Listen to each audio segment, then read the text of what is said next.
Iba't ibang klase ng member sa thesis. So ayun guys, sana clear na sa inyo yung bawat parts ninyo Meron ba kayong tanong or any suggestions? Ako, leader. Suggestion ko lang, what if magsama-sama tayong gumawa? Diba? Kasi diba, para mas mabilis natin siyang matatapos, smooth lang ganon, and diba mas nakakasipag yun? So, saan tayo? Anong oras? Guys, ganito Kina-Angie na tayo gagawa.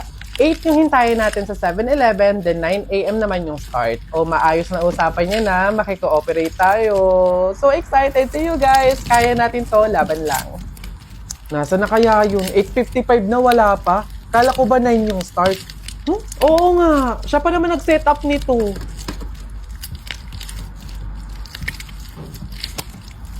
Leader, may tanong lang sana ako. Ano ba yung mga parts namin sa research para naman at least maumpisahan na namin yung revision? Actually, tapos ko na lahat. Wait na lang natin i-approve. Hala, paano kami? Ano pang gagawin namin? Kung tinapos mo na pala lahat. Okay lang yun, carry ko naman. Tsaka iniisip ko kasi baka busy din kayo, so ayoko naman dagdag yung gawain nyo. So, carry, okay lang. Uy, may chat si leader Voice message. Guys, pasensyahan na lang po sa mga walang tinutulong dyan FYI, individual pa din po yung grade. So, good luck na lang sa inyo. Nakakapagod na sa totoo lang. Yun lagi na lang ikaw yung gumagawa. Te, hindi mo kami pinatulong, te. Sinabi mo, tinapos mo na lahat. Ngayon, magreklamo ka. Amats din tong leader na to So, ayun guys, start na tayo mag-print out ng research natin. Need natin magambagan ng tig 100 pesos. Bev, how much ba lahat ng print? Siguro mga 2 to 300 pesos. Okay lang naman siguro, no? So, ako na bahala dito. Para naman mabawasan na yung pag-isip ninyo. And gets ko naman yung iba na medyo kapo. So, ako na to. Ako na din bahala sa food ninyo, sa print out, book bind, and everything. Basta, kayo na bahala sa buong papers ng finals. Okay lang naman siguro yun, no? Hey, shucks, guys! Good luck sa defense natin bukas, Kaya natin to. Yes! Good luck sa atin, guys! Let's go! Lo, Saan lang nataw yun? Ay, buhay ka pa pala, be. Halos buong semester ka kasing hindi naggalaw ng baso, Dinaig mo pa yung multo, at least nagpaparamdam. Ikaw halos hindi na. Ikaw buong introduction,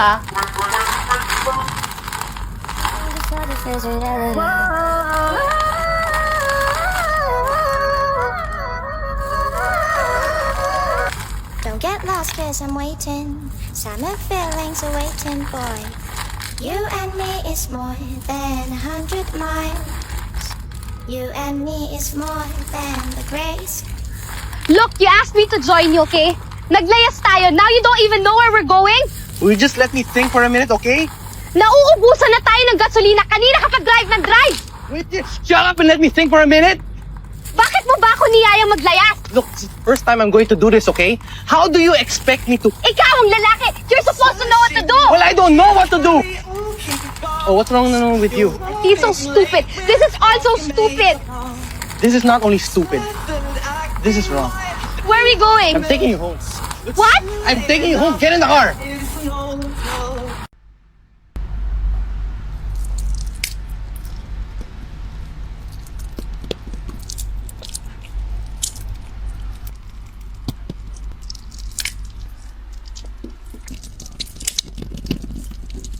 Ba ba ba ba ba.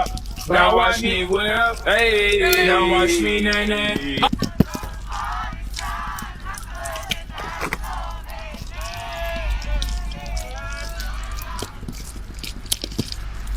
Ko pwede pahibilang ka, di lang papasapon. QTK na bay, mura siya og Pikachu. Bago lang nakita, nagsige nag-miss you. QTK na bay.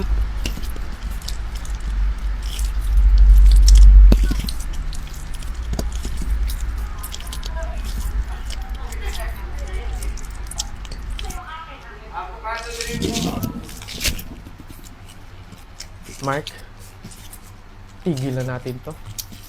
Maghiwalay na tayo. Bakit parang ang dali lang sa'yo ng lahat? Sasayangin mo yung ilang taon? Ha? Ganun na lang yung sa'yo, ha? Jane? Oo, Mark. Oo. Ano bang nagawa ko? Hindi mo alam? Mark, ang hirap mong dalhin. Ang hirap mong buhatin sa relasyon na to. Habang tumatagal tayo, parang wala naman nangyayari Jay naman, magagawa naman natin ito ng paraan ah. Kailan pa? Kapag hindi na natin alam yung gagawin natin? Kapag ubos na tayong dalawa, ganun ba? Mark, may pangarap din ako. Gusto kong gumanda yung buhay ko. Pero kapag kasama kita, nahahatak lang ako pababa. Ayoko na sumama sa paglubog mo, Mark.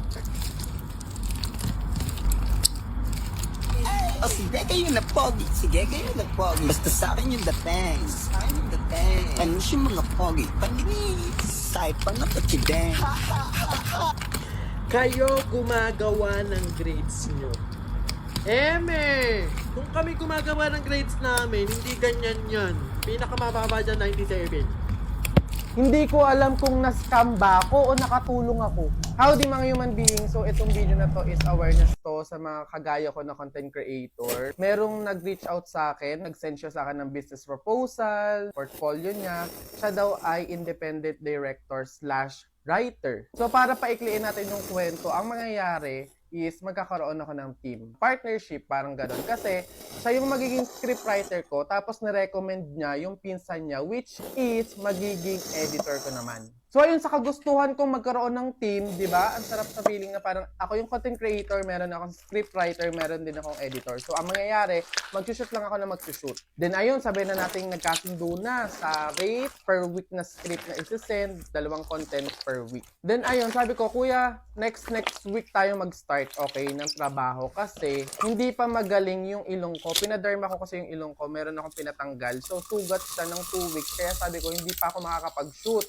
So, aanhin yung pagbigay mo sa akin ng script kung hindi ko din naman agad masushoot kasi nga may sugat pa yung ilong ko. Sabi ko, next week tayo mag-start. Sa mga susunod na araw, chat siya ng chat. Sabi niya, kung pwede daw magkaroon ng retainer fee. Parang ano siya, payment first bago magbigay ng service. Sa unang trabaho namin, for example, ngayong week, babayaran ko muna siya bago niya ako bigyan ng script. Then sa mga susunod na work, wala na. Ang mangyayari na lang, service muna bago ko sila bayaran. Nag-call pa kami, nag-meeting talaga kami through call. Then ayun, excited na ako kasi sabi ko, next week magkakaroon na ako ng Team Kenkoy. Imagine, meron na akong script writer, meron na akong editor, so hindi na ako mahihirapan mag-produce ng content. Then ayun nga, nangulit siya ng ulit araw-araw, kada linggo.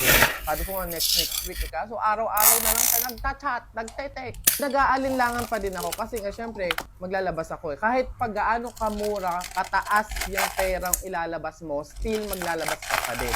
Sinasabi na kasi na parang wala na daw siyang savings, wala na siyang funds, namatayan daw siya, kailangan niya ng help. Then, ayun, naawa na lang ako, kaya ako sinend muna yung bayad bago niya ako bigyan ng mga content or ng script. Sabi ko, kuya, okay lang kahit wag mo muna ako masendan ng script this week and next week kasi nga hindi pa galing yung ilong ko. Pero dahil grabe naman, halos mag-iisang buwan na hindi na nagparamdam.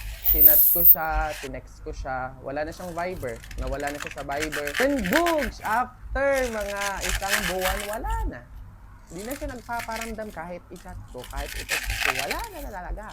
Kaya hindi ko alam kung na-scam ba ako o nakatulong ako sa mga problema niya kasi sabi niya, na daw siya, hindi na daw alam kung nasusurvive na yung isang linggo. Wala naman akong kahit anong galit, no? Sa akin lang, awareness lang sa mga content creator na kagaya ko. Hindi ko sinasabi na kapag may nag-send sa inyo, eto agad yung tinutukoy ko yung nangyari sa akin.